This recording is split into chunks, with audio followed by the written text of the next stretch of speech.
Hi, this is Neha Jose from Sampark ePolyclinic. As we all know, July is celebrated as Cleft and Craniofacial Awareness Month. So I'm going to talk about cleft because all smiles are beautiful.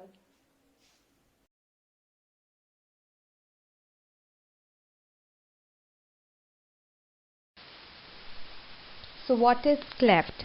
A cleft is an abnormal opening or fissure in an anatomical structure that is normally closed. A cleft lip is the result of failure of parts of the lip to come together early in the life of a fetus. Cleft palate occurs when the sections of the roof of the mouth do not fuse normally during fetal development, leaving an opening between the oral cavity and nasal cavity. Etiology. It can be because of genetic factors that various genes, or it can be environmental triggers, which are infection, pollution, medication, stress, metabolic disorder, etc. Types of cleft. Cleft of lip or palate or both, which can be complete or incomplete, unilateral or bilateral, and submucous cleft.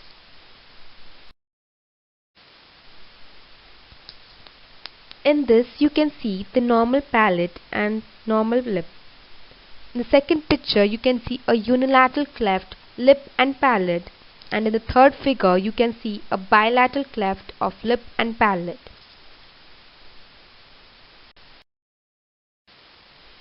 In this picture you can see a complete unilateral cleft. The orbicularis sphincter is interrupted and muscle fibers turn upwards at the cleft to insert partly into its margin, with some fibers extending up towards the anterior nasal spine medially and the alar base laterally. The nose has some distortion, which is usually to a lesser degree. So the members included in a management are parents, family members, the pediatrician, ENT surgeon, plastic and oral surgeon, dentist, orthodontist, prosthodontist, speech language pathologist, nursing support, audiologist.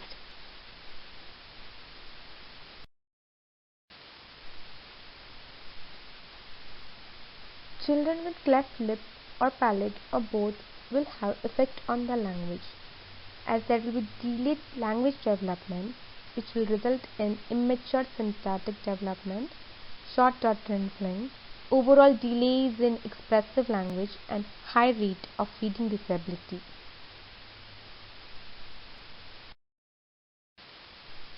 Effects on speech will be hypernasality, which is abnormal resonance of sound. It's associated with voice rather than voiceless sounds. It is caused due to the fairly large opening, which you can see in this picture.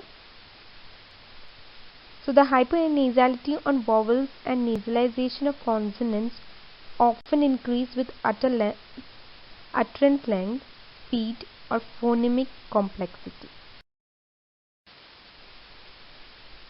Articulation errors. There are different compensatory articular errors which are seen in children having cleft lip, cleft palate, with or without cleft lip.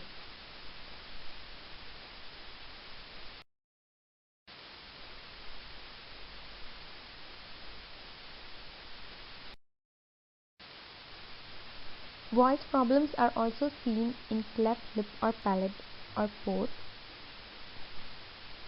which is caused due to the increased use of laryngeal adductory and respiratory forces to compensate for air leak through an incompetent velopharyngeal port.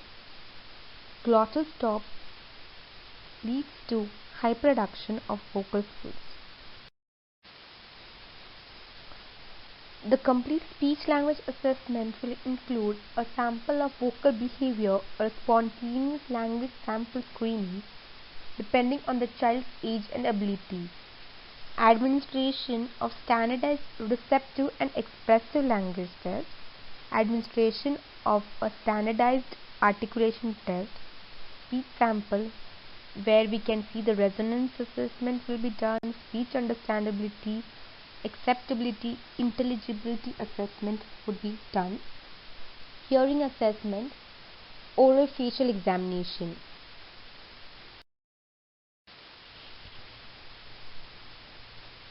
So according to the assessment done, we will plan the therapy, which will include targeting the sound at the various levels, from isolation to syllable to words, phrases, sentences, reading, and then conversation.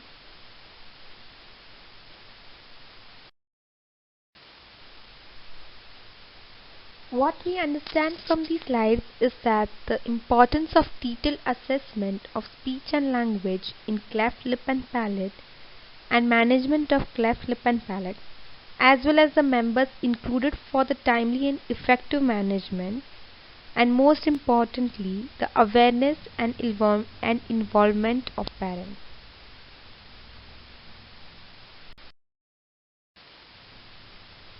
Thank you.